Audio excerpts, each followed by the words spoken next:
Good morning. How you guys doing? All right, good sports yesterday. Thank you. You know, not everything always goes smooth, and it happens to everybody. Today is going to be very scenic, of course. We're going to climb even higher in elevation today, get up into those pines.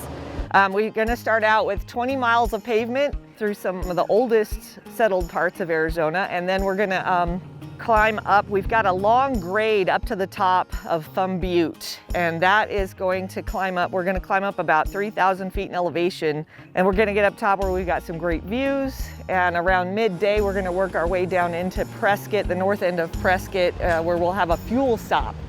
So I know some of us got the big gas guzzlers that we're really looking forward to that fuel stop. So we end up in Jerome tonight. So we're gonna follow the Verde River corridor and then end up in the historic town of Jerome this evening.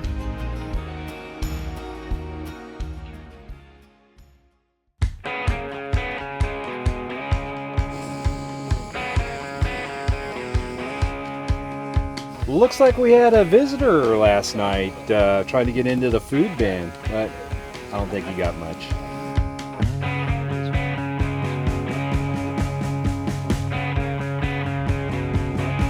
All right, everybody, it looks like we're going to start rolling out, so go ahead and get in your vehicles, and let's start this day.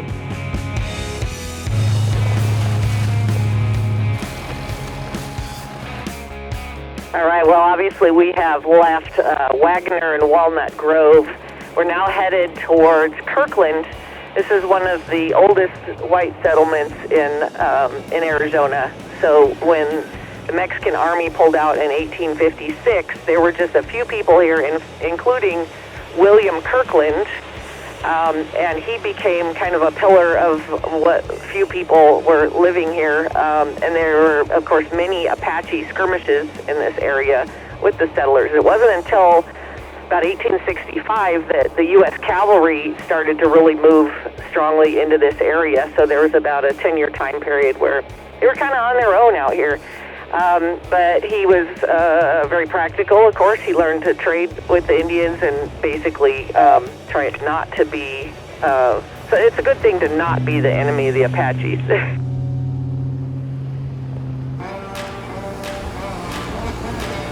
My name is Mike Pressure. I'm from Tatum, New Mexico, and I have a '59 Dodge Power Wagon. I got a lead from a friend that I collect Power Wagons, and it was on a ranch about 30 miles from my house. And I went out there and I inquired about it, and they said, well, you can have it if you clean up the boneyard. They had about 20 vehicles in there. So I called my buddy from the junkyard, and he come got a bunch of them cars, and I told him to save that old blue Power Wagon. So they actually gave me the body and the truck. That was in about 06, 07. And we traded a Scout for a rolled over 96 Dodge, which is this chassis. We shortened the frame 3.5 feet, moved the motor mounts back 8 inches, did some boxing on the frame, and put that body on there. We got it driving condition, I would say, in about late 08. A Dana 60 in the front, Dana 80 in the rear. Has ARB air lockers front and rear. This truck lived its life with an automatic, 47RE automatic in it, and 2 years ago I put an NV 4500 in it, which is a 5-speed manual. Tires are 39.5. There's no suspension lift on it. It's all stock ride height. We mounted that body up to clear it. Done a bunch of front end work on it lately. Onboard air compressor, onboard refrigerator, lighting, rock lights, ditch lights, front lights. Like I said, first photo shoot I've ever had with the truck. It's been 15 years almost since I've had this thing. So super excited to meet cool people and hit the trail with like-minded people. It's a beautiful day for an overland adventure. We climbed up through the Copper Basin area, so gained some significant elevation really quickly this morning right out of the gate. Got up to the top of the ridgeline between Prescott and Skull Valley, so we just had some amazing views on both sides, and we went from desert to pines, so we were up in the pine trees.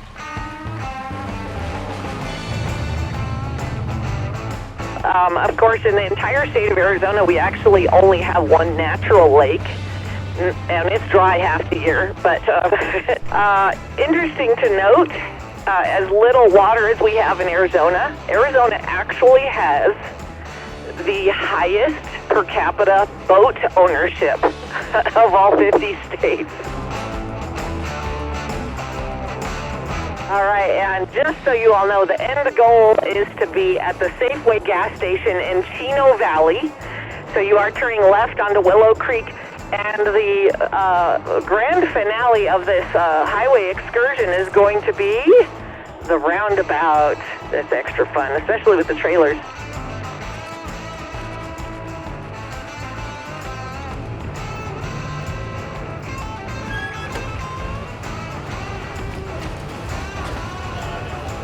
We are pulling out of this parking lot here in a minute.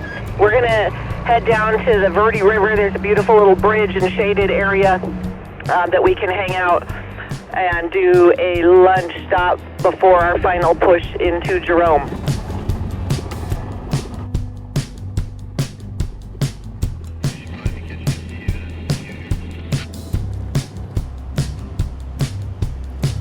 All right, we're at the gorgeous Verde River right now, having a little lunch break. From here, we've got 15 miles to get into Jerome, Arizona, which is our camp tonight.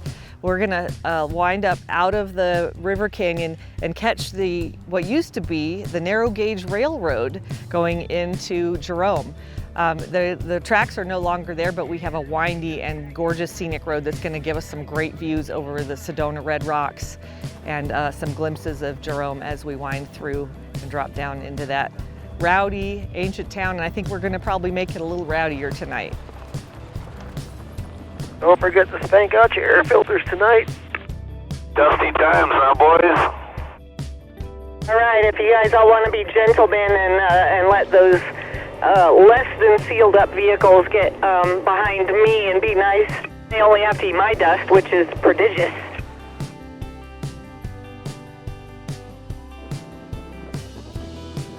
Overland Adventure was amazing today. We had a great experience with a minimal amount of problems on the trail.